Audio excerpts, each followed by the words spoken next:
डिब्रूगढ़ जिला inter karate championship 2025 का आज से भोगपड़ा स्थित मल्टीपर्पज़ इंडोर स्टेडियम में शुरू हुआ।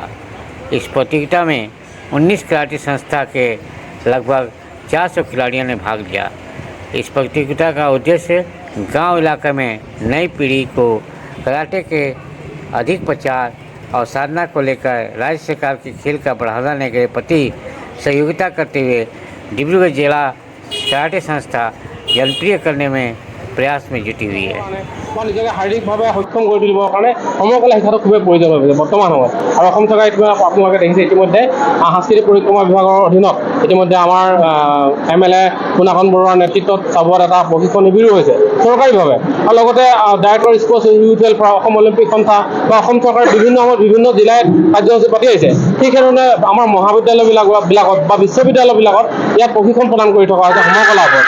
গতিকে এই কৰাটে প্ৰতিযোগিতাৰ যোগেদি আমাৰ প্ৰায় যদিও 300 খেলুৱৈ অংশগ্ৰহণ কৰিছে, কিন্তু আমাৰ পৰা হাজাৰৰ অধিক ছাত্ৰ ছাত্ৰী আছে, তেওঁলোকে বিভিন্ন কাৰণতে অংশগ্ৰহণ কৰা নাই। কিন্তু আমি ভাবিছোঁ যে কি বৰ্তমানে বিশ্বায়নৰ সময়ত আমাৰ মোবাইল আসক্তি যিদৰে যুৱচামৰ ভৰি পৰিছে, মোবাইলৰ আপোনালোকে দেখিছে যে এনেকুৱা ধৰণৰ এটা পৰ্যায় পাইছে যে আমি চিকিৎসা ল'ব লগা হৈছে। গতিকে এইবিলাকৰ আঁতৰি থাকিবৰ কাৰণে এই কাৰাটে প্ৰতিযোগিতাখনে আমাৰ বিশেষ মাত্ৰা প্ৰদান কৰিছে। আৰু আমি ভাবিছোঁ যিসকল ছাত্ৰ ছাত্ৰী উঠি আহিছে নৱপ্ৰজন্মৰ ভৱিষ্যতে এজন সুনাগৰিক হ'ব, সুস্থ সবল মনৰ অধিকাৰী হ'ব আৰু এখন সুস্থ সমাজ গঢ়িবলৈ তেওঁলোকে সক্ষম হ'ব। ধন্যবাদ।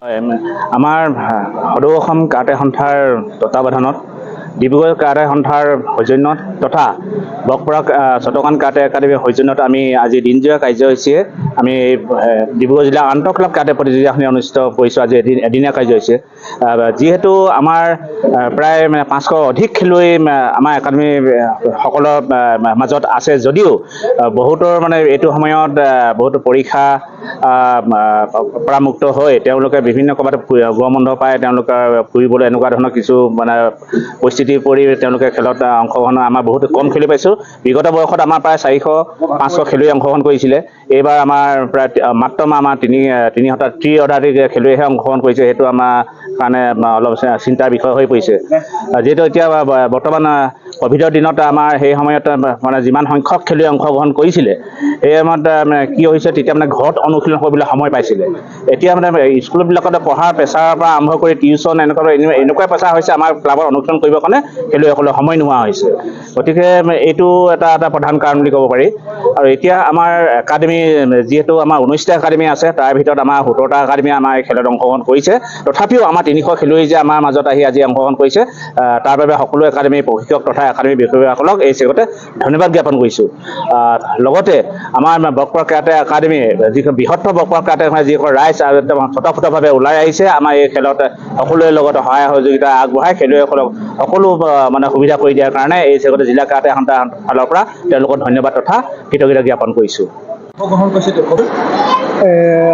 আজি 25 তাৰিখ 7 মাৰ্চ 2025 আজি তাৰিখে আৰম্ভ হৈছিলে আৰু আজি তাৰিখতে শেষ হ'ব। সন্ধিয়া ভাগলৈ আজি প্ৰতিযোগিতাখিনি সামৰণি পৰিব আৰু ইয়াত সৰ্বমুঠ আমাৰ 300তকৈও অধিক প্ৰশিক্ষাৰ্থীয়ে কম্পিটিশ্যনত অংশগ্ৰহণ কৰিছে আৰু বিভিন্ন একাডেমীৰ পৰা ছাত্ৰ ছাত্ৰীসকল আহিছে আৰু সকলোৱে খুব সুন্দৰভাৱে ইয়াতে প্ৰতিযোগিতাত অংশগ্ৰহণ কৰিছে।